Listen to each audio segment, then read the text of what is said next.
This week, I had an opportunity to get out to a prospective rental for us that was long managed by another property management company, an owner that I just met who'd found us online, and had the opportunity to get out there and see this house. Now, I don't get out to the rentals as much as I used to. I don't get to see them on the front end as much anymore.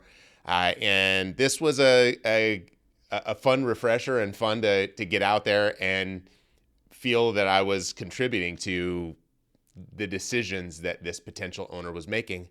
And it reminded me that, our service is of course not going to be for everyone. And I'll go into the details a little bit as to what we were able to decide even from this meeting and where I saw the misalignment. I think being in the business as long as we have now and, being an investor myself, I have a very strong opinion about things. And sometimes I don't know if it serves us as well as it could. In this particular case, doing everything that I can as respectfully as possible and talking people through their plans, I think is something that I really enjoy doing because I find it very, very helpful.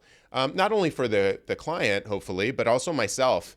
It gives me a different perspective as to how somebody's packaging their properties or where their head's at with their exit. There was a book that was recommended to me last year, and it's Die with Zero. I think I've referenced it once or twice before in videos. And I think, coming back to that and thinking through, okay, what's everybody's exit look like and why, I think is a very important question. And as we look at our rental properties, it's very important in order to be able to make the right decisions, we should really be thinking about that end as we go into it. So without further ado, let me tell you a little bit about the situation. I'll do it quickly.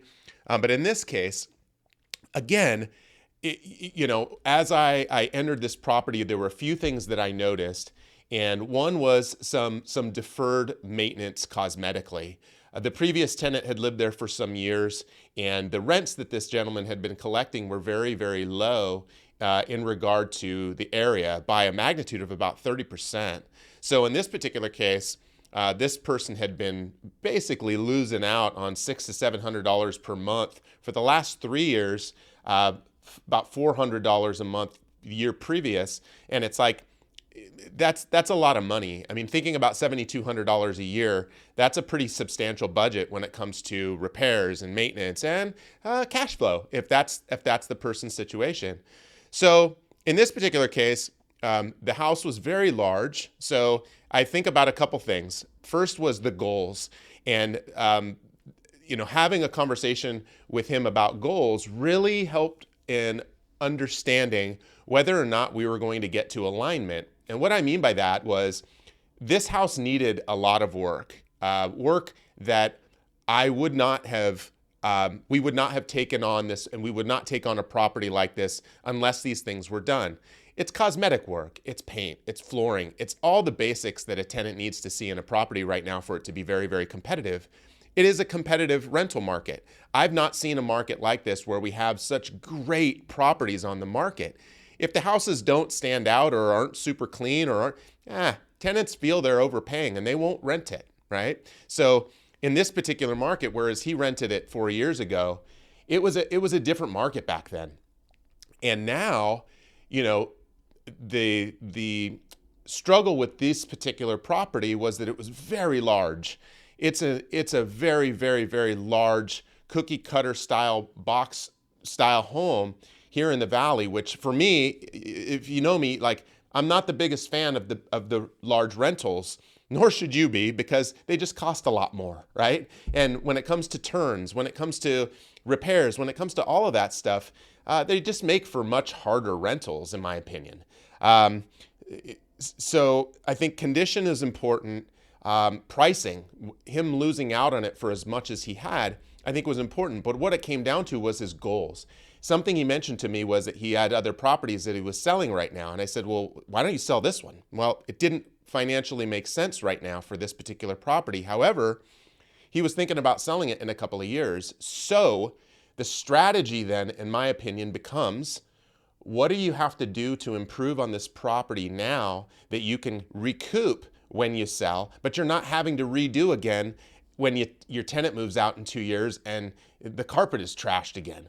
With a house of this size, which was, was in the mid 3,000s square foot, that's a lot of foot traffic, that's a lot of people. And if the property isn't absolutely dialed, it's going to reflect on the quality of the tenant and the quality of the condition that the tenant thinks they have to leave that property in when they move out.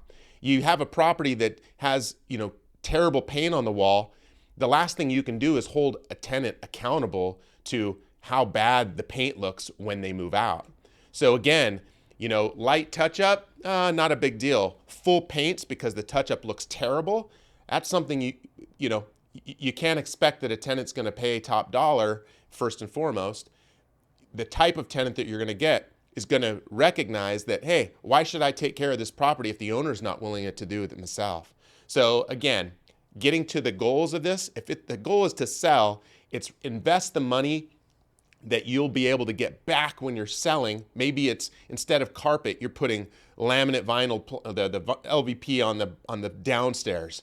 Yeah, it might be a little more expensive right now and you'll have to do the whole thing, but that stuff's pretty dang durable. So you're going to get your money back, hopefully, right? Repainting. Well, paint the whole place in a few different tones. One tone on all the walls, the trim and the lid and the door and the casings, all one color as well. Why? Because when the tenant moves out, you basically are able to just repaint the rooms instead of repainting the whole house. A house that big, there's no way, well, I don't want to say there's no way that somebody's going to take down the whole place and make it look absolutely terrible in every single room, but then you can paint by room in 2 years and you're saving some money there. So again, that's why it gets down to the goals. It gets down to what that looks like. And again, alignment with how much money needs to be spent and what's the quality of tenant that we're potentially looking for. What are the requirements going to be for that tenant? If you're asking top dollar and you're offering a product that's amazing, well, maybe you can ask for credit scores to be higher. But if it's not, then again, as the property diminishes in potential value and how many people are really going to want it, so does the quality of what your expectations are of the standard of tenant as well. I hope this is helpful. Have an amazing weekend. I love the cool weather. Look, I'm in a jacket here. I think that's because we had the heat off on this side. But hey, thanks for watching, and I hope you enjoy this holiday season. I look forward to chatting with you again next week. Thanks.